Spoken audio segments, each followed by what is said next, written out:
Ngayon, magluto tayo ng gata puso o salad ng puso ng saging.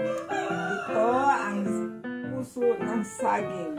The heart of banana. Ngayon, ito ang kanyang mga sangkap. Dahon ng sibuyas, may luya, may onion, tomatis, at bell pepper, at suka, betchin, asin.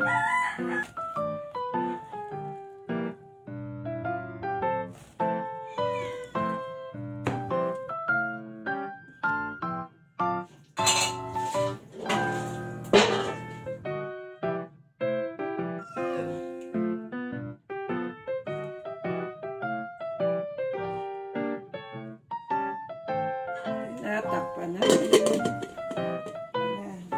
2 hours later. Ito na ang puso ng saging na pinalambot in 30 minutes. Ito, tanggalin na natin siya sa tubig.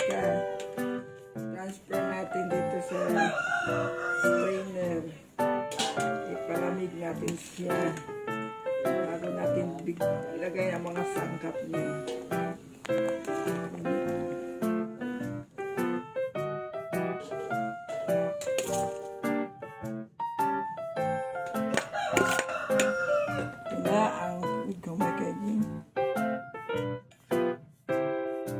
Ito na ang pinakulo na puso ng saging.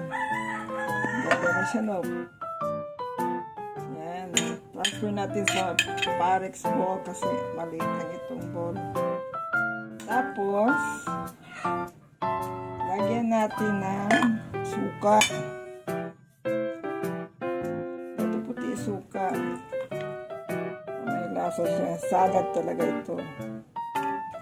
Ito ang pure gata lang niyog. Ito ang pure gata. Ilagay natin sa puso na saging. Parang asin ilagay natin. Betchin. Ito na ang mga sangkap niya. Ay, luya.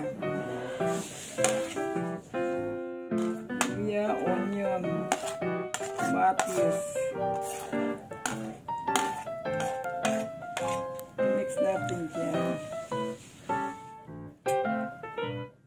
Lagyan natin siya ng bell pepper.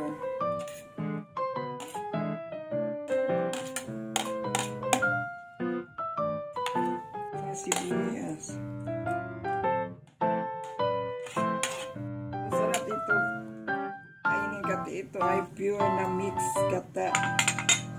Sa puso ng saging, may mga sibuyas. Tingnan natin, be.